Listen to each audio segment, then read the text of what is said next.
America ಹಾಗೂ Israel ಜಂಟಿಯಾಗಿ Iran ಮೇಲೆ ಭೀಕರವಾಗಿ ವೈಮಾನಿಕ ದಾಳಿ ಮಾಡ್ತಾ ಇವೆ. ಇರಾನ್ನ ರಾಜಧಾನಿ ಟೆಹರಾನ್ ಗುರಿಯಾಗಿಸಿ ವೈಮಾನಿಕ ದಾಳಿ ಮಾಡಲಾಗಿದ್ದು, ಭೀಕರ ದಾಳಿಯಿಂದಾಗಿ ಟೆಹರಾನ್ನಲ್ಲಿ ಭಾರೀ ಸ್ಫೋಟವಾಗಿದೆ. ದಟ್ಟ ಹೊಗೆ ಆವರಿಸಿದೆ. ವಸತಿ ಪ್ರದೇಶ ಹಾಗೂ ಸರ್ಕಾರಿ ಕಚೇರಿಗಳನ್ನೇ ಗುರಿಯಾಗಿಸಿಕೊಂಡು ದಾಳಿ ನಡೆಸಲಾಗ್ತಾ ಇದೆ. ಇರಾನ್ನಾದ್ಯಂತ ಹೈ ಅಲರ್ಟ್ ಘೋಷಣೆ ಮಾಡಲಾಗಿದೆ. ಇನ್ನು ದಾಳಿ ಆಗ್ತಾ ಇದ್ದಂತೆ ಇರಾನ್ ಅಧ್ಯಕ್ಷ ಖಮೇನಿ ಸುರಕ್ಷಿತ ಪ್ರದೇಶಕ್ಕೆ ಶಿಫ್ಟ್ ಆಗಿದ್ದಾರೆ.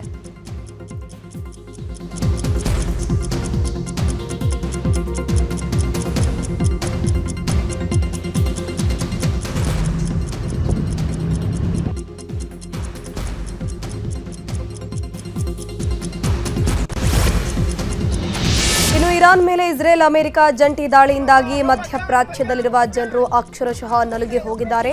ಅತ್ಯಾಧುನಿಕ ಯುದ್ಧ ವಿಮಾನಗಳ ಮೂಲಕ ಏರ್ ಸ್ಟ್ರೈಕ್ ಮಾಡಲಾಗುತ್ತಿದ್ದು, ಈಗಾಗಲೇ 1000ಕ್ಕೂ ಹೆಚ್ಚು ಮಂದಿ ಬಲಿಯಾಗಿದ್ದು, ಯುದ್ಧದ ಭೀತಿ ಮತ್ತಷ್ಟು ಹೆಚ್ಚಳವಾಗಿದೆ.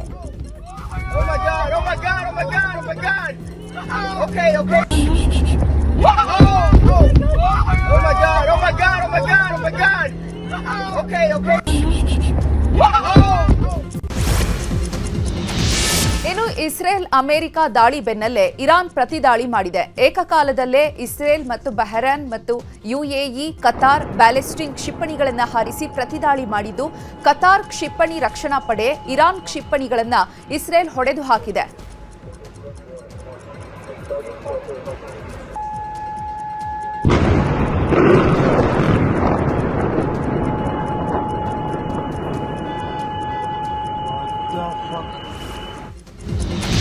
ಇನ್ನು ಅಬುದಾಬಿಯಲ್ಲೂ ಕೂಡ ಇರಾನ್ ಕ್ಷಿಪಣಿ ದಾಳಿ ಮಾಡಿದ್ದು, ವಸತಿ ಪ್ರದೇಶಗಳನ್ನೇ ಗುರಿಯಾಗಿಸಿ ಇರಾನ್ ದಾಳಿ ನಡೆಸಿದೆ. ಘಟನೆಯಿಂದಾಗಿ ಹಲವು ಮಂದಿ ಸಾವನ್ನಪ್ಪಿದ್ದು, ಅಬುದಾಬಿಯಲ್ಲೂ ಕೂಡ ಕ್ಷಿಪಣಿ ದಾಳಿಯಿಂದಾಗಿ ಜನರು ಪ್ರಾಣ ಉಳಿಸಿಕೊಳ್ಳೋಕೆ ಬಂಕರ್ಗಳಿಗೆ ಸೇರಿದ್ದಾರೆ.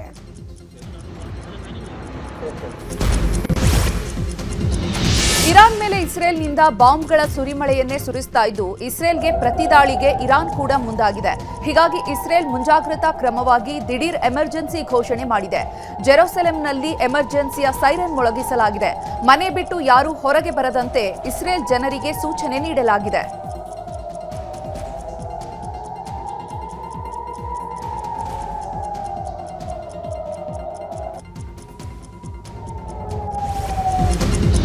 ಇಸ್ರೇಲ್ ಇರಾನ್ ನಡುವಿನ ಯುದ್ಧ ವಾತಾವರಣ ಹಿನ್ನೆಲೆಯಲ್ಲಿ ವಿಮಾನ ಸಂಸ್ಥೆಗಳಿಂದ ವಿಮಾನ ಹಾರಾಟ ಸ್ಥಗಿತಗೊಳಿಸಲಾಗಿದೆ. ಏರ್ ಇಂಡಿಯಾ, ಇಂಡಿಗೋ ಸಂಸ್ಥೆ ವಿಮಾನಗಳನ್ನು ಸ್ಥಗಿತ ಮಾಡಲಾಗಿದೆ.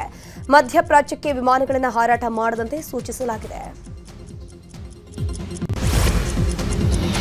ಇಸ್ರೇಲ್ ಅಮೆರಿಕ ದಾಳಿಗೆ ಪ್ರತಿಯಾಗಿ ಇರಾನ್ ಕೂಡ ಪ್ರತಿದಾಳಿಯನ್ನ ನಡೆಸ್ತಾ ಇದ್ದು, ಬಹ್ರೇನ್ನಲ್ಲಿರುವಂತಹ ಅಮೆರಿಕದ ವಾಯು ನೆಲೆಗಳ ಮೇಲೆ ಬ್ಯಾಲಿಸ್ಟಿಕ್ ಮಿಸೈಲ್ ದಾಳಿ ಮಾಡಲಾಗಿದೆ.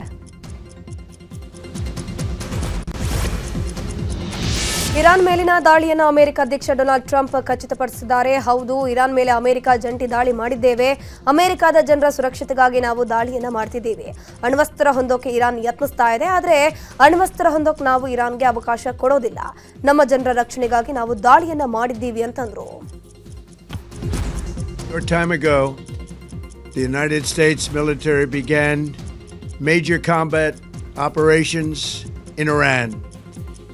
Our objective is to defend the American people by eliminating imminent threats from the Iranian regime, a vicious group of very hard, terrible people. Short time ago, ದಾಳಿಗೂ ಮುನ್ನವೇ ಇರಾನ್ನಲ್ಲಿರುವ ಭಾರತೀಯರಿಗೆ ಸುರಕ್ಷಿತ ಸ್ಥಳಕ್ಕೆ ತೆರಳಲು ಸೂಚನೆ ನೀಡಲಾಗಿತ್ತು ಎನ್ನಲಾಗಿದೆ. ಫೆಬ್ರವರಿ 23ರಂದು ಭಾರತೀಯರು ಎಲ್ಲದಕ್ಕೂ ಕೂಡ ಸನ್ನದ್ಧವಾಗಿರಿ, ಇರಾನ್ನಲ್ಲಿರುವಂತಹ ಭಾರತೀಯರು ಸುರಕ್ಷಿತ ಸ್ಥಳಕ್ಕೆ ತೆರಳುವಂತಹ ಸೂಚನೆಯನ್ನ ನೀಡಿತ್ತು ಎನ್ನಲಾಗಿದೆ. ಇಂದು ದಾಳಿ ಬಳಿಕ ಮತ್ತೊಂದು ಸಂದೇಶವನ್ನ ರವಾನಿಸಿರುವಂತಹ ಭಾರತೀಯ ರಾಯಭಾರಿ ಕಚೇರಿ ಇರಾನ್ನಲ್ಲಿರುವಂತಹ ಭಾರತೀಯರು ಅನಗತ್ಯ ಓಟಾಟಕ್ಕೆ ಬ್ರೇಕ್ ಹಾಕಬೇಕು ಅಂತ ತಿಳಿಸಿದೆ. ಅಗತ್ಯವಿದ್ದರೆ ಮಾತ್ರ ಮನೆಯಿಂದ ಹೊರಗೆ ಬನ್ನಿ, ಆದಷ್ಟು ಸುರಕ್ಷಿತವಾಗಿರಿ ಅಂತ ಪೋಸ್ಟ್ ಮಾಡಿದೆ. ಇನ್ನು ದಾಳಿ ಬಳಿಕ ಇಸ್ರೇಲ್ನಲ್ಲೂ ಕೂಡ ಕಟ್ಟೆಚ್ಚರ ವಹಿಸಲಾಗಿದೆ. ಭಾರತೀಯರು ಸುರಕ್ಷಿತ ಸ್ಥಳಕ್ಕೆ ತೆರಳಿ ಅಂತ ರಾಯಭಾರಿ ಕಚೇರಿ ಅಲರ್ಟ್ ಮಾಡಿದೆ. ಇನ್ನು ಭಾರತೀಯರ ಸಹಾಯಕ್ಕಾಗಿ ಹೆಲ್ಪ್ಲೈನ್ ಕೂಡ ತೆರೆಯಲಾಗಿದೆ. ರಾಜ್ಯದಲ್ಲಿ ನಡೆಯುತ್ತಿರುವಂತಹ ಕುರ್ಚಿ ಫೈಟ್ ವಿಚಾರವಾಗಿ ಮಾತನಾಡಿದ ಮಾಜಿ ಸಂಸದ ಡಿಕೆ ಸುರೇಶ್, ಮಹಾದೇವಪ್ಪ ಅವರು ಹೇಳಿರೋದ್ರಲ್ಲಿ ತಪ್ಪೇನಿಲ್ಲ, ಆಕಾಂಕ್ಷಿಗಳಿರೋದ್ರಲ್ಲಿ ತಪ್ಪಿಲ್ಲ. ಶಾಸಕರ ವಿಶ್ವಾಸ ವಿಚಾರ ನನಗೆ ಗೊತ್ತಿಲ್ಲ. ಎಲ್ಲದಕ್ಕೂ ತಾಳ್ಮೆಯಿಂದ ಇರಬೇಕು. ನಮ್ಮಣ್ಣನ ಹಣೆ ಬರಹ ಸಿಎಂ ಆಗೋದಿದ್ರೆ ಆಗ್ತಾರೆ, ಇಲ್ಲ ಅಂದ್ರೆ ಇಲ್ಲ.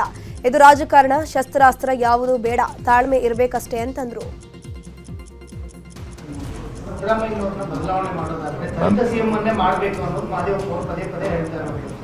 ಎಲ್ರಿಗೂ ಆಸೆ ಇದೆ, ತಪ್ಪೇನಿಲ್ಲ. ನನಗೆ ಗೊತ್ತಿಲ್ಲ ರೀ ಅವ್ರಿಗೆ ನೋಡಿ, ಶಾಸಕರಿಗೆ ಏನು ವಿಚಾರಧಾರೆಗಳಿದೆ ಶಾಸಕರಿಗೆ ಸಂಬಂಧಪಟ್ಟಿದ್ದು, ಅದು ನನಗೆ ಸಂಬಂಧಪಟ್ಟಿದ್ದಲ್ಲ. ನಾನು ಹೇಳಿದ್ದೀನಲ್ರಿ, ನಮ್ಮ ಅಣ್ಣನ ಹಣೆ ಬರ ಇದ್ರೆ ಆಗ್ತಾರೆ.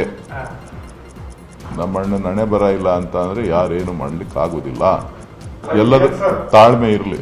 ಶಸ್ತ್ರ ಇದ್ರೆ ತಾನೇ ತ್ಯಾಗ ಮಾಡಕ್ಕೆ, ಶಸ್ತ್ರನೇ ಇಲ್ವಲ್ಲ. ಇನ್ನು ಶಾಸಕರ ಡಿನ್ನರ್ ಮೀಟಿಂಗ್ ವಿಚಾರದ ಬಗ್ಗೆಯೂ ಮಾತನಾಡಿದ ಡಿಕೆ ಸುರೇಶ್, ಶಾಸಕರು ಏನ್ ಹೇಳಿದಾರೋ ಗೊತ್ತಿಲ್ಲ, ನನಗೆ ಅದ್ರ ಬಗ್ಗೆ ಯಾವುದೇ ಮಾಹಿತಿ ಇಲ್ಲ. ಶಾಸಕರ ತೀರ್ಮಾನ ಏನು ಅನ್ನೋದು ಕೂಡ ನನಗೆ ಗೊತ್ತಿಲ್ಲ. ಶಾಸಕರ ತೀರ್ಮಾನ ಅವರ ವೈಯಕ್ತಿಕ, ಪಕ್ಷದ ಗಮನ ಅನಿಸುತ್ತೆ. ನಾನೇನು ಚುನಾವಣೆಗೆ ನಿಲ್ಲಲ್ಲ, ಹಾಗಾಗಿ ನನಗೆ ಏನು ಕಷ್ಟ ಆಗಲ್ಲ. ಯಾರು ಚುನಾವಣೆಗೆ ನಿಲ್ತಾರೋ ಅವರಿಗೆ ಕಷ್ಟ ಆಗಬಹುದು ಅಂತಂದ್ರು. ನನಗೆ ಗೊತ್ತಿಲ್ಲ ರೀ ಅವ್ರಿಗೆ ನೋಡಿ, ಶಾಸಕರಿಗೆ ಏನು ವಿಚಾರಧಾರೆಗಳಿದೆ ಶಾಸಕರಿಗೆ ಸಂಬಂಧಪಟ್ಟಿದ್ದು, ಅದು ನನಗೆ ಸಂಬಂಧಪಟ್ಟಿದ್ದಲ್ಲ, ಪಕ್ಷಕ್ಕೆ ಸಂಬಂಧಪಟ್ಟಿದ್ದಲ್ಲ. ಪಕ್ಷ ಅದನ್ನು ಅವರ ವಿಚಾರಗಳನ್ನು, ಅವರ ಹೇಳಿಕೆಗಳನ್ನು ಪಕ್ಷ ಗಮನಿಸ್ತದೆ ಹೊರತು ನಾವು ಹೇಳೋಕ್ಕಾಗಲ್ಲ. ಸೊ ಹೈಕಮಾಂಡು, ರಾಜ್ಯ ಮಟ್ಟದ ನಾಯಕರು ಅವರು ಅದನ್ನು ತಿಳಿಸ್ತಾರೆ. ನನಗೇನು ಗೊತ್ತಿಲ್ಲ. ಚುನಾವಣೆಗೆ ನಿಲ್ಲೋರಿಗೆ ಕಷ್ಟ ಆಗ್ಬೋದು, ನನಗೇನು ಕಷ್ಟ ಆಗಲ್ಲ. ನಾನೇನು ಚುನಾವಣೆಗೆ ನಿಲ್ಲಲ್ವಲ್ಲ, ನಾನು ಹೆಂಗೆ ಹೇಳಿ. ಡಿನ್ನರ್ ಪಾಲಿಟಿಕ್ಸ್ ವಿಚಾರವಾಗಿ ಮಾತನಾಡಿದ ಸತೀಶ್ ಜಾರಕಿಹೊಳಿ, ಈಗಾಗಲೇ ಬೆಂಗಳೂರಿನಲ್ಲಿ ಹೇಳಿದ್ದೇನೆ, ಮತ್ತೆ ಪದೇ ಪದೇ ಅದನ್ನೇ ಹೇಳುವ ಅವಶ್ಯಕತೆ ಇಲ್ಲ ಅಂದಿದ್ದಾರೆ. ಇನ್ನು ಇದೇ ವಿಚಾರವಾಗಿ ಆಂಜನೇಯ ಕೂಡ ಪ್ರತಿಕ್ರಿಯಿಸಿದ್ದಾರೆ. ಈಗಾಗಲೇ ನಿಮ್ಮ ಪ್ರಶ್ನೆಗೆ ಬೆಂಗಳೂರಲ್ಲಿ ಉತ್ತರ ಆಗಿದೆ. ಸೊ ಮತ್ತೆ ಪದೇ ಪದೇ ಹೇಳೋದು ಅವಶ್ಯಕತೆ ಇಲ್ಲ, ಕಾದು ನೋಡೋಣ ಅಷ್ಟೇ.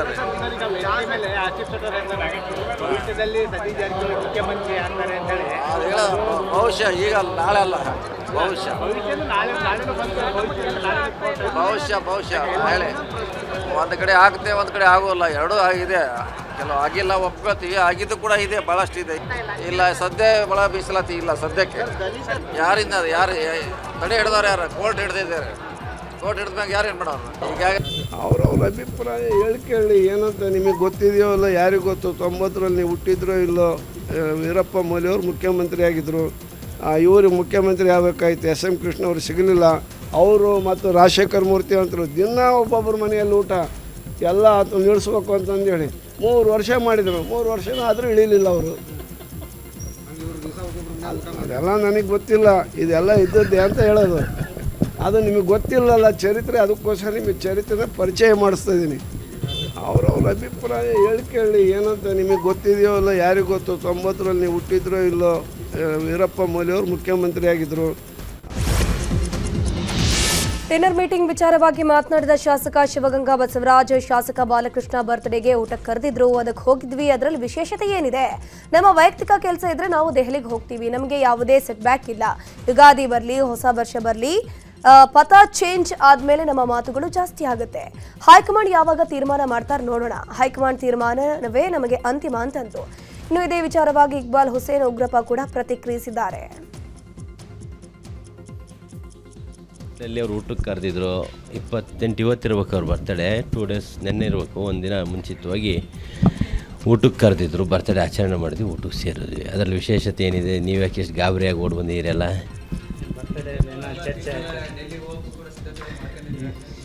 ಯಾವುದೂ ಡೆಲ್ಲಿ ಇಲ್ಲ, ಏನೂ ಇಲ್ಲ. ನಮ್ಮ ವೈಯಕ್ತಿಕ ಕೆಲಸಗಳಿದ್ದರೆ ಯಾವಾಗಲೂ ಹೋಗಿದ್ದೀವಿ, ಮುಂದೆ ಹೋಗ್ತೀವಿ. ಬೇರೆ ವಿಶೇಷ ಅರ್ಥ ಅದರಲ್ಲಿ ಕಲ್ಪಿಸೋದು ಬೇಡ. ಯಾವುದು ಸೆಟ್ ಬ್ಯಾಕ್ ಇಲ್ಲ, ಏನೂ ಇಲ್ಲ, ಎಲ್ಲ ಪೂರ್ವಕವಾಗಿದೆ, ಒಳ್ಳೇದಾಗ್ತದೆ. ಸಮಯ ಬರಲಿ. ಜಪ ಇನ್ನೂ ಎದ್ದುಳಿಲ್ಲ ಗುರುಗಳು.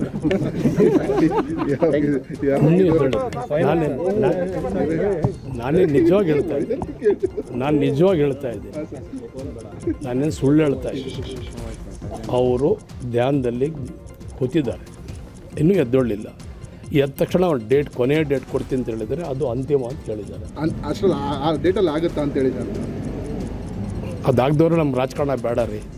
ಅಂದರೆ ಸರ್, ಆ ಡೇಟಲ್ಲಿ ಪ್ರಮಾಣ ವಚನ ಸ್ವೀಕರಿಸ್ತಾರ, ಅದ್ರೊಳಗೆ ಆಗ್ತಾರೆ ಏನು ಸರ್? ಎಕ್ಸಾಕ್ಟ್ ಒಂದು ಹೇಳ್ತೀನಿ ಸರ್. ಆ ಡೇಟ್ ಒಳಗಡೆ ಆಗ್ತಾರೆ, ಪ್ರಮಾಣ ವಚನ ಸ್ವೀಕಾರ ಮಾಡ್ತಾರೆ. ಕಾಂಗ್ರೆಸ್ಸು ಒಂದು ಕುಟುಂಬ. ಕಾಂಗ್ರೆಸ್ಸಿನ ಕುಟುಂಬದಲ್ಲಿ ಸಣ್ಣ ಪುಟ್ಟ ಏನಾದರೂ ವ್ಯತ್ಯಾಸಗಳು ಇರ್ಬೋದು, ಇಲ್ಲ ಅಂತ ನಾ ಹೇಳೋಕ್ಕೆ ಹೋಗುದಿಲ್ಲ. ಆದರೆ ನಮ್ಮ ಹೈಕಮಾಂಡ್ ಇದೆ. ನಮ್ಮ ಪಕ್ಷದ ನಾಯಕತ್ವ ಇದೆ. ಸೊ ಇವತ್ತು ರಾಜ್ಯದಲ್ಲಿ ಇರುವಂಥ ವಿದ್ಯಮಾನಗಳನ್ನು ನಮ್ಮ ಹೈಕಮಾಂಡ್ ಗಮನಿಸುತ್ತೆ. ಈ ಸಣ್ಣ ಪುಟ್ಟ ಏನಾದರೂ ಸಹ ವ್ಯತ್ಯಾಸಗಳಿರುವಂಥದ್ದನ್ನು ಹೈಕಮಾಂಡ್ ಇತ್ಯರ್ಥ ಮಾಡುತ್ತೆ ಅನ್ನುವಂಥ ವಿಶ್ವಾಸ ನನಗಿದೆ. ಈ ಅಧಿಕಾರ ಕೊಡೋದಾಗ್ಲಿ ತಗೊಳ್ಳೋದಾಗ್ಲಿ ಇದು ನನ್ನ ಕೈಲಿಲ್ಲ, ನಮ್ಮಂಥವ್ರ ಕೈಲಿಲ್ಲ. ಅಲ್ಟಿಮೇಟ್ಲಿ ಹೈಕಮಾಂಡ್ ಏನು ಮಾತುಕತೆ ಆಗಿದೆಯೋ ಇಲ್ವೋ ನಮ್ಗೆ ಗೊತ್ತಿಲ್ಲ. ನಾನು ನಿಮ್ಮ ಮೂಲಕನೂ ಸಹ ನಾನೀಗ ಯಾರಿಗೇನು ಹೇಳ್ಬೋದು ಈಗಾಗಲೇ ಹೇಳಿದ್ದೇನೆ, ಈಗಲೂ ನಿಮ್ಮ ಮೂಲಕ ಹೇಳ್ತೇನೆ. ದಯಮಾಡಿ ಪಕ್ಷವನ್ನ ಸದೃಢವಾಗಿ ಸರ್ಕಾರ ಮತ್ತು ಪಕ್ಷ ಉಳಿಸುವಂತ ದೃಷ್ಟಿಯಿಂದ ಹೈಕಮಾಂಡ್ ಕೂಡಲೇ ಕ್ರಮ ಜರುಗಿಸಲಿ ಅಂತೇಳಿ ಅವರಲ್ಲಿ ವಿನಂತಿ. ಕಾಂಗ್ರೆಸ್ಸು ಸಿದ್ದರಾಮಯ್ಯ ಕುರ್ಚಿ ಬಿಡೋ ರಾಮಯ್ಯ ಅಲ್ಲ, ಸರ್ಕಾರ ಸತ್ತೋಗಿದೆ, ಹೆಣ ಹೊರಲು ಡಿಕೆ ಮುಂದೆ ಬರ್ತೀನಿ ಅಂತಿದ್ದಾರೆ ಅಂತ ವಿಪಕ್ಷ ನಾಯಕ ಅಶೋಕ್ ಹೇಳಿದ್ದಾರೆ. ಮಂಡ್ಯದಲ್ಲಿ ಮಾತನಾಡಿದ ಅವರು, ಎಂಎಲ್ಎಗಳು ಕಾಯ್ತಿದ್ದಾರೆ, ಆದರೆ ಸಿದ್ದರಾಮಯ್ಯ ಕುರ್ಚಿ ಬಿಡೋ ರಾಮಯ್ಯ ಅಲ್ಲ, ಸಿದ್ದರಾಮಯ್ಯ ಡಿಕೆ ಶಿವಕುಮಾರ್ಗೆ ಪಂಗನಾಮ ಹಾಕೋದು ಗ್ಯಾರಂಟಿ ಅಂದಿದ್ದಾರೆ. ಸಿದ್ದರಾಮಯ್ಯ ಮತ್ತು ಡಿಕೆ ಇವರಿಬ್ಬರು ಕರಪ್ಷನಲ್ಲಿ ಮುಂದು ನೀ ಮುಂದು ಅಂತ ಹೋಗ್ತಾ ಇದ್ದಾರೆ ಅಷ್ಟೇ. ಈ ಸರ್ಕಾರ ಸತ್ತೋಗಿದೆ. ಹೆಣ ಹೊರಕ್ಕೆ ಡಿ.ಕೆ. ಶಿವಕುಮಾರ್ ಮುಂದೆ ಬರ್ತೀನಿ ಅಂತ ಅವರೇ,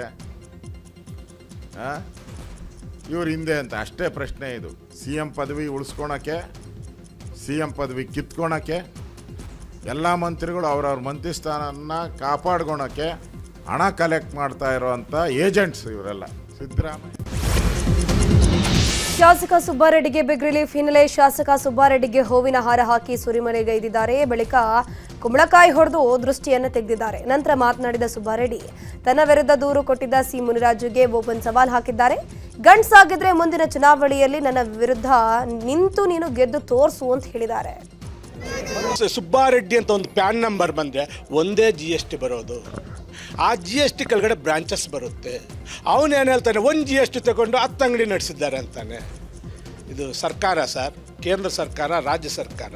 ಯಾರಾದ್ರೂ ಹಂಗೆ ಬಿಡೋಕ್ಕೆ ಸಾಧ್ಯನಾ? ಆ ಮಾತುಗಳು ಬಾಯಿದೆ ಅಂತ ಮಾತನಾಡ್ತಾರೆ. ಸರ್, ನಾನು ಹೇಳ್ತಾ ಇರೋದು, ನಿನ್ನ ತಾಕತ್ತಿದ್ದ ದಮ್ಮಿದ್ರೆ ಎಲೆಕ್ಷನ್ ನಿಲ್ಲು, ನನ್ನ ವಿರುದ್ಧ ಗೆಲ್ಲು, ಅದು ಗೆಲುವು. ಅದನ್ನು ಬಿಟ್ಟು ಈ ಥರ ಮಾಡೋದು ಯಾವ ನ್ಯಾಯ ಅಂತ ನಾನು ಕೇಳಿಸ್ತಾ. ಮಂಡ್ಯದ ಮದ್ದೂರು ನಗರಸಭೆಗೆ ಗೆಜ್ಜಲಗೆರೆ ಪಂಚಾಯಿತಿ ವಿಲೀನಕ್ಕೆ ತೀವ್ರ ವಿರೋಧ ವ್ಯಕ್ತವಾಗಿದೆ. ಹೀಗಾಗಿ ನಗರಸಭೆ ಸೇರ್ಪಡೆಯನ್ನ ಖಂಡಿಸಿ ಕಳೆದ 69 ದಿನಗಳಿಂದ ಹೋರಾಟ ನಡೆಸಲಾಗ್ತಾ ಇದೆ. ಇನ್ನು ಗ್ರಾಮಸ್ಥರ ಪ್ರತಿಭಟನೆಗೆ ಕೇಂದ್ರ ಸಚಿವ HD ಕುಮಾರಸ್ವಾಮಿ ಕೂಡ ಸಾಥ್ ಕೊಟ್ಟಿದ್ದಾರೆ. ಬಳಿಕ ಮಾತನಾಡಿದ ಕುಮಾರಸ್ವಾಮಿ ಸರ್ಕಾರದ ವಿರುದ್ಧ ವಾಗ್ದಾಳಿ ನಡೆಸಿದ್ದಾರೆ. ಇಲ್ಲಿ ಇವತ್ತೇನೋ 5 ಹಳ್ಳಿಗಳನ್ನ ಪಟ್ಟಣ ಪಂಚಾಯಿತಿಗೆ ಸೇರಿಸ್ತಕ್ಕಂಥ ತೀರ್ಮಾನ ಮಾಡಿದ್ದಾರೆ. ಆ ತೀರ್ಮಾನದ ವಿರುದ್ಧ ಆ ಹಳ್ಳಿಯ ತಂದೆ ತಾಯಿಂದರ ಒಂದು ಹೋರಾಟ ಏನಿದೆ ಅದನ್ನು ಸರ್ಕಾರ ಅರ್ಥ ಮಾಡ್ಕೋಬೇಕು ಅನ್ನೋದು ನಾನು ಹೇಳಿಕ್ಕೆ ಬಯಸ್ತೀನಿ. ಇಲ್ಲಿ ಪ್ರತಿಷ್ಠೆಯ ಪ್ರಶ್ನೆ ಅಲ್ಲ, ಜನಾಭಿಪ್ರಾಯಕ್ಕೆ ತಲೆಬಾಗಬೇಕು. ಇಲ್ಲಿ ಬಾಗಲಕೋಟೆಯಲ್ಲಿ ಹಿಂದೂ ಕಾರ್ಯಕರ್ತರ ಬಂಧನದ ವೇಳೆ ಗಲಾಟೆ ನಡೆದ ವಿಚಾರ ಸಂಬಂಧ ಕಿಲ್ಲಾ ಗಲ್ಲಿಗೆ ಭೇಟಿ ಕೊಟ್ಟು ಸ್ಥಳೀಯರ ಜೊತೆ ಚರ್ಚೆ ನಡೆಸಿದ್ದಾರೆ ಮಾಜಿ ಶಾಸಕ ವೀರಣ್ಣ ಚರಂತಿಮಠ. ಬಳಿಕ ಮಾಧ್ಯಮಗಳ ಜೊತೆ ಕೂಡ ಮಾತನಾಡಿದ್ರು. ಘಟನೆ ಬಗ್ಗೆ ಇಲ್ಲಿನ ಹಿರಿಯರು ವಿರೋಧ ಮಾಡಿದ್ದಾರೆ. ಸುದ್ದಿ ತಿಳಿದ ತಕ್ಷಣ ರಾತ್ರಿ ಇಲ್ಲಿಗೆ ಬಂದು ಎಲ್ರಿಗೂ ಶಾಂತವಾಗಿರುವಂತೆ ಮನವಿಯನ್ನ ಮಾಡಿದ್ವಿ. ಎಲ್ಲರೂ ಸ್ಪಂದಿಸಿ ತಮ್ಮ ತಮ್ಮ ಮನೆಗಳಿಗೆ ಹೋಗಿದ್ರು. ಪೊಲೀಸರು ರಾತ್ರಿ ನಡೆದುಕೊಂಡಿದ್ದು ತಪ್ಪು. ಈ ಬಗ್ಗೆ SP DSP ಅವರ ಗಮನಕ್ಕೆ ತಂದಿದ್ದೇನೆ. ವಿಚಾರಣೆ ಮಾಡಿ ಸೂಕ್ತ ಕ್ರಮ ತೆಗೆದುಕೊಳ್ತೀವಿ ಅಂತ ಅವರು ಹೇಳಿದ್ದಾರೆ ಅಂತಂದ್ರು.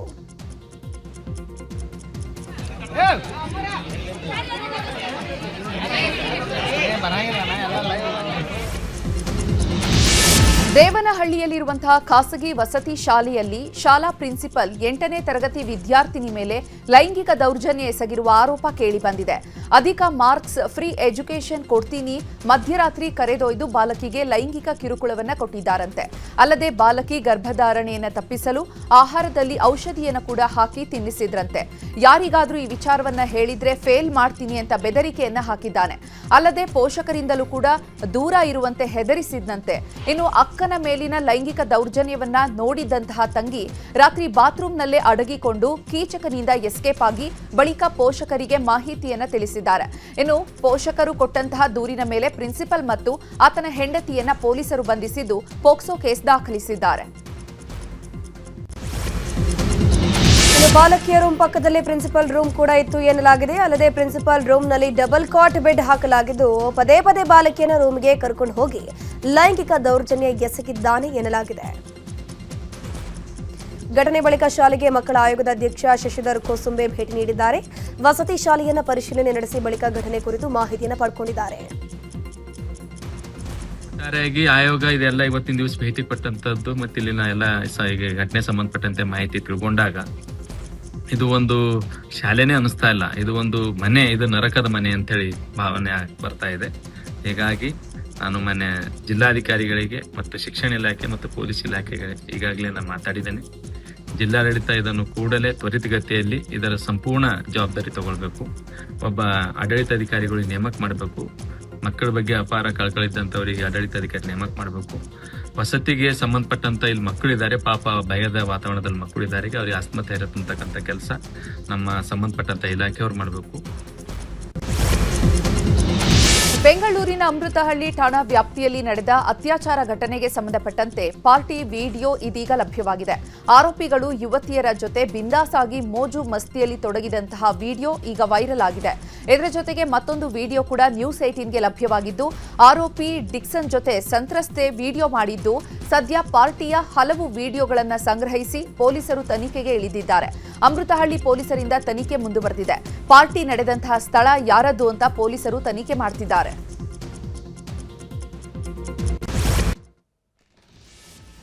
ಸಾಲ ಕಟ್ಟಲಿಲ್ಲ ಅಂತ ಮನೆಗೆ ಫೈನಾನ್ಸ್ ಸಿಬ್ಬಂದಿ ಬೀಗ ಹಾಕಿದ ಘಟನೆ ಬೆಳಗಾವಿಯ ರಾಯಬಾಗ ತಾಲೂಕಿನ ಅಲಕನೂರ ಗ್ರಾಮದಲ್ಲಿ ನಡೆದಿದೆ. ಅಪ್ಪನಿಗೆ ಹಾರ್ಟ್ ಸರ್ಜರಿಗಾಗಿ ಮನೆ ಅಡವಿಟ್ಟು ಹನುಮಂತ ಪಾಟೀಲ್ 20 ಲಕ್ಷ ಹಣ ಪಡೆದಿದ್ರು. ಆದರೆ ಚಿಕಿತ್ಸೆ ಫಲಿಸದೆ ಹನುಮಂತರ ತಂದೆ ಕಳೆದ ವರ್ಷ ತೀರಿ ಹೋಗಿದ್ರು. ಇನ್ನೊಂದು ಕಡೆ ಸಾಲ ಮಾಡಿದಂತಹ ಹನುಮಂತನು ಆರೋಗ್ಯ ಸಮಸ್ಯೆಗೆ ಸಿಲುಕಿದ್ದ. ಅಲ್ಲದೆ ಹೆಂಡತಿಗೆ ಡೆಲಿವರಿಯಾಗಿ ಕೈಯಲ್ಲಿದ್ದ ಹಣ ಕೂಡ ಖಾಲಿಯಾಗಿತ್ತು. ಇಷ್ಟೆಲ್ಲದರ ಮಧ್ಯೆ 13 ಲಕ್ಷ ಸಾಲವನ್ನ ತೀರಿಸಿದ್ರು. ಆದರೆ 7 ತಿಂಗಳಿನಿಂದ ಹಣ ಕಟ್ಟಿರಲಿಲ್ಲ. ಇದೇ ಕಾರಣಕ್ಕೆ ನಿನ್ನೆ ಸಂಜೆ ಬಂದು ಈಕ್ವಿಟಾಸ್ ಸ್ಮಾಲ್ ಫೈನಾನ್ಸ್ ಸಿಬ್ಬಂದಿ ಮನೆಯವರನ್ನ ಹೊರಗೆ ಹಾಕಿ ಬೀಗ ಹಾಕಿರೋದು ಜನಾಕ್ರೋಶಕ್ಕೆ ಕಾರಣವಾಗಿದೆ. ಮಲ್ಲಿಕಾರ್ಜುನ ಮುತ್ಯ ಮೇಲೆ ಪೋಕ್ಸೋ ಕೇಸ್ ದಾಖಲು ವಿಚಾರ ಸಂಬಂಧ ಕೇಸ್ ರದ್ದುಪಡಿಸುವಂತೆ ಮಲ್ಲಿಕಾರ್ಜುನ ಮುತ್ಯ ಭಕ್ತರು ಯಾದಗಿರಿಯ ಎಸ್ಪಿ ಪೃಥ್ವಿಕ್ ಶಂಕರ್ಗೆ ಮನವಿಯನ್ನು ಸಲ್ಲಿಸಿದ್ದಾರೆ. ಪೋಕ್ಸೋ ಪ್ರಕರಣ ರದ್ದುಗೊಳಿಸಿ ಬಿ ರಿಪೋರ್ಟ್ ಸಲ್ಲಿಸುವಂತೆ ವಿವಿಧ ಮಠಾಧೀಶರು ಹಾಗೂ ಭಕ್ತರು ಮನವಿಯನ್ನು ಮಾಡಿಕೊಂಡಿದ್ದಾರೆ. ಇನ್ನು ಮನವಿಯನ್ನು ಸ್ವೀಕರಿಸಿ ಸೂಕ್ತ ತನಿಖೆ ನಡೆಸುವ ಭರವಸೆಯನ್ನು ಎಸ್ಪಿ ಪೃಥ್ವಿಕ್ ಶಂಕರ್ ನೀಡಿದ್ದಾರೆ. ಅವರ ವಿರುದ್ಧ ಅಪಪ್ರಚಾರ ಮಾಡುತ್ತಾ ಬರ್ತಿದ್ದಾರೆ. ಕಾಂಬ್ಳೆರವರು ಅವರ ಮಗಳೊಂದಿಗೆ ಸುಮಾರು ವರ್ಷದಿಂದ ಆಗಾಗ ಸದರಿ ಮಠಕ್ಕೆ ಬಂದು ಹೋಗಿರುತ್ತಾರೆ. ಈ ಕುಟುಂಬದ ಮಠದ ಭಕ್ತರಾಗಿರುವುದರಿಂದ ಶ್ರೀ ಮಲ್ಲಿಕಾರ್ಜುನ ಮುತ್ಯಾರವರು ಸೂಕ್ತ ತನಿಖೆ ಕೈಗೊಂಡು ಆ ಮಗುವಿನ ಹೇಳಿಕೆ ಹಾಗೂ ಅವರ ತಂದೆ ಈಜಲು ಕೆರೆಗೆ ಇಳಿದ 2 ವಿದ್ಯಾರ್ಥಿಗಳು ಸಾವನ್ನಪ್ಪಿರುವಂತಹ ಘಟನೆ ಗದಗ ತಾಲೂಕಿನ ಚಿಂಚಳಿ ಗ್ರಾಮದಲ್ಲಿ ನಡೆದಿದೆ. ಖಾಸಗಿ ಶಾಲೆಯಲ್ಲಿ 9ನೇ ತರಗತಿ ಓದ್ತಾ ಇದ್ದ ಪರಶುರಾಮ ವಡ್ಡರ, ಬಸವರಾಜ ಬಂಡಿಗೇರ ಮೃತ ವಿದ್ಯಾರ್ಥಿಗಳಾಗಿದ್ದಾರೆ. ಇನ್ನು ಘಟನಾ ಸ್ಥಳದಲ್ಲಿ ಸ್ಥಳೀಯರು ಹಾಗೂ ಪೊಲೀಸರಿಂದ ಶೋಧ ಕಾರ್ಯ ಮಾಡಲಾಗ್ತಾ ಇದೆ. ಬ್ರಿಮ್ಸ್ನಲ್ಲಿ ಸಂಬಳ ನೀಡದಿರುವುದಕ್ಕೆ ಆತ್ಮಹತ್ಯೆಗೆ ಯತ್ನಿಸಿದ ಯುವತಿಯನ್ನ ಸಚಿವ ರಹೀಂ ಖಾನ್ ಭೇಟಿಯಾಗಿ ಆರೋಗ್ಯ ವಿಚಾರಿಸಿದ್ದು, ಬ್ರಿಮ್ಸ್ನ ಐಸಿಯುನಲ್ಲಿ ಯುವತಿ ನೀಲೋಫರ್ ಚಿಕಿತ್ಸೆ ಪಡಿತಾ ಇದ್ದು, ಸಚಿವರು ವಾರ್ಡ್ಗೆ ಬರ್ತಾ ಇದ್ದಂತೆ ಯುವತಿ ನೀಲೋಫರ್ ಬಿಕ್ಕಿ ಹತ್ತಿದ್ದಾರೆ. ನಮಗೆ ನ್ಯಾಯ ಕೊಡಿಸಿ ಅಂತ ಸಚಿವರ ಮುಂದೆ ತಾಯಿ ಮಗಳು ಕಣ್ಣೀರು ಹಾಕಿದ್ದಾರೆ. ಇನ್ನು ಯುವತಿಗೆ ರಹೀಂ ಖಾನ್ ಸಮಸ್ಯೆ ಬಗೆಹರಿಸುವ ಭರವಸೆ ನೀಡಿದ್ದಾರೆ. ಅವ್ರ ಬಗ್ಗೆ ಸುಮಾರು ಕ್ಯಾರೆಕ್ಟರ್ಲೆಸ್ ಕೆಲಸ ಮಾಡ್ತಾನೆ ಅವನು. ಇಲ್ಲಿ ಬೇರೆ ಒಂದು ಟೀಮ್ಗೆ ಹಿಡ್ಕೊಂಡು ಮತ್ತು ಇದರಲ್ಲಿ ಸುಮಾರು ಲಾಸ್ಟ್ ಡೈರೆಕ್ಟರ್ ಯಾರಿದ್ದರು ಅವ್ರ ಇನ್ವಾಲ್ವ್ಮೆಂಟು ಮತ್ತು ಇಲ್ಲಿ ಯಾರ್ಯಾರು ಇನ್ವಾಲ್ವ್ಮೆಂಟ್ ಇದ್ದಾರೆ ಅವರಿಗೆ ಮೇಲೆ ಸೀರಿಯಸ್ ಆ್ಯಕ್ಷನ್ ಮಾಡಬೇಕಂತ ನಾನು ಎಸ್ ಪಿಗೆ ಮತ್ತು ಇಲ್ಲಿ ಏರಿಯಾ ಸರ್ಕಲ್ಗೆ ಇಬ್ಬರಿಗೆ ಹೇಳಿದ್ದೇನೆ.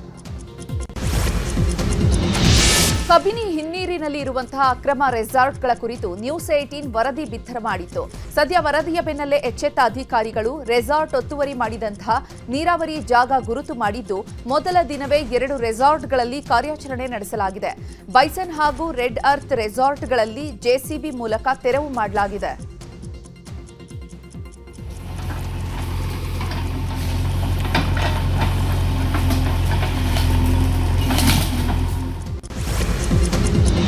ಶಿವಮೊಗ್ಗ ಜಿಲ್ಲೆಯ ಹೊಸನಗರ ತಾಲೂಕಿನ ಹುಲಿಕಲ್ ಘಾಟ್ನಲ್ಲಿ ಬಸ್ ಒಂದು ಹೊತ್ತಿಯುರಿದಿದೆ. ಕುಂದಾಪುರದಿಂದ ಶಿವಮೊಗ್ಗಕ್ಕೆ ಹೋಗ್ತಿದ್ದ ವೇಳೆ ಇದ್ದಕ್ಕಿದ್ದಂತೆ ಖಾಸಗಿ ಬಸ್ನಲ್ಲಿ ಬೆಂಕಿ ಕಾಣಿಸಿಕೊಂಡಿದೆ. ಇನ್ನು ಕೂಡಲೇ ಪ್ರಯಾಣಿಕರನ್ನು ಇಳಿಸಿದ್ದು, ಅದೃಷ್ಟವಶಾತ್ ಯಾವುದೇ ಸಾವು ನೋವು ಸಂಭವಿಸಿಲ್ಲ. ಏಷ್ಯಾದ ಅತಿ ದೊಡ್ಡ ಶಿಕ್ಷಣ ಸಂಸ್ಥೆಗಳಲ್ಲಿ ಒಂದಾದ ನಾರಾಯಣ ಎಜುಕೇಷನ್ ಗ್ರೂಪ್ಸ್ ವತಿಯಿಂದ ಇವತ್ತು ಕ್ಲಬ್ಸ್ ಕಲ್ಮಿನೇಷನ್ ಮತ್ತು ರೀಡಿಂಗ್ ಕಾರ್ನಿವಲ್ 2026 ಕಾರ್ಯಕ್ರಮ ನಡೆಯಿತು. ನಾರಾಯಣ ಗ್ರೂಪ್ನ ನಿರ್ದೇಶಕಿ ಡಾಕ್ಟರ್ ಸಿಂಧೂರ ನಾರಾಯಣ ಪೊಂಗೂರು ಅಧ್ಯಕ್ಷತೆಯಲ್ಲಿ ಕಾರ್ಯಕ್ರಮ ನೆರವೇರಿದ್ದು, ಖ್ಯಾತ ಲೇಖಕಿ ಶ್ರೀಮತಿ ರಚನಾ ಛಾಬ್ರಿಯಾ ಹಾಗೆಯೇ ರೆಡ್ ಬಸ್ ಸಂಸ್ಥಾಪಕ ಫಣೀಂದ್ರ ಸಾಮತ್ ಗೌರವ ಅತಿಥಿಯಾಗಿ ಭಾಗವಹಿಸಿದರು.